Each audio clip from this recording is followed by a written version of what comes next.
പഴകുളം മധു കൂടി നമുക്കൊപ്പം ഉണ്ട്. ശ്രീ മധു, വെരി ഗുഡ് മോർണിംഗ്. പുതുവത്സരാശംസകൾ. ഇന്ന് ചിങ്ങ 1 happy new year. Happy new year, happy new year. ഞാനേ നമ്മുടെ നാട്ടുകാരെ ചെറിയൊരു ആശങ്ക പങ്കുവയ്ക്കുകയായിരുന്നു. അറിയാം, അത് രാഷ്ട്രീയമായ ഒരു ഇടപെടലിനെ തുടർന്ന് മുടങ്ങിയതല്ലാന്ന് എനിക്കറിയാം.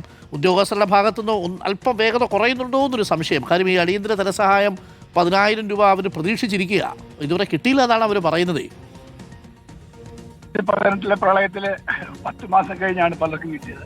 ഇത്തവണ അതിന് വേണ്ടിയുള്ള എല്ലാ തയ്യാറെടുപ്പുകളും. ഇത്തവണ ഒരു പ്രത്യേകത എന്താണെന്ന് വെച്ചാൽ 2018 പ്രളയം ഉണ്ടായപ്പോൾ വീടുകൾക്ക് മാത്രമേ നഷ്ടപരിഹാരം കിട്ടിയുള്ളൂ. ഇത്തവണ വ്യാപാര സ്ഥാപനങ്ങൾക്ക് കൂടി ആ നഷ്ടപരിഹാരത്തിന്റെ ആനുകൂല്യം ലഭിക്കാൻ ഗവൺമെന്റ് തീരുമാനമെടുത്തു. അവർക്ക് കൂടി ഫോമുകൾ വിതരണം ചെയ്തിട്ടുണ്ട്. എല്ലാ ഫോമുകളും തിരിച്ചെത്തിയിട്ടില്ല. ഞാൻ എല്ലാ ദിവസവും ഇത് മോണിറ്റർ ചെയ്യുന്നുണ്ട്. അതിന് ഒരു കാലതാമസം ഉണ്ടാവുകയില്ല. ഇത്തവണ കഴിഞ്ഞ തവണ വെള്ളം കയറിയൊക്കെ എല്ലാം കിട്ടിയില്ല, ക്യാമ്പുകളിൽ കിടന്നു കിട്ടുള്ളൂ. ഇത്തവണ വെള്ളം കയറിയെന്ന് സത്യവാങ്മൂലം കൊടുക്കുന്ന അല്ലെങ്കിൽ അത് പറയുന്ന എല്ലാവർക്കും 10,000 രൂപയുടെ ആനുകൂല്യം. സംസാരിച്ച റവന്യൂ വകുപ്പ് മന്ത്രി പറഞ്ഞത് നമുക്ക് ഓണത്തിന് മുമ്പ് അത് പരമാവധി കൊടുക്കാം എന്നാണ്. അതിനുള്ള ശ്രമം നടന്നുകൊണ്ടിരിക്കുകയാണ്. ഓണത്തിന് മുമ്പ് തന്നെ കൊടുക്കണമെന്നാണ് എന്റെ അഭ്യർത്ഥന. അതിന് സർക്കാരിന്റെ ഭാഗത്തുനിന്ന് ഒരു കാര്യവിളമ്പവും ഇല്ല.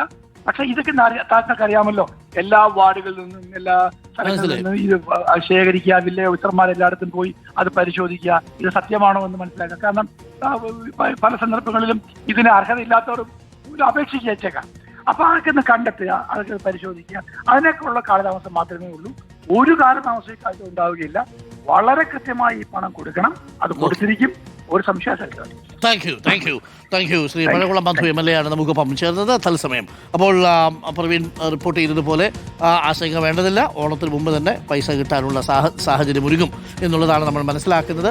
കാരണം ഈ ഓണക്കാലമായതുകൊണ്ട് കൂടിയാണ്. കാര്യം ഒന്നുമില്ലല്ലോ, കച്ചവടത്തിന് എടുത്തു വെച്ച സാധനങ്ങളെല്ലാം എടുത്തുകൊണ്ട് പോയി. പിന്നെ കിട്ടുന്ന പൈസ ഉപയോഗിച്ചുകൊണ്ട് അത്രയെങ്കിലും ആയാൽ അത്രയെങ്കിലും ഒരു താങ്ങ് എന്നുള്ളതാണ്.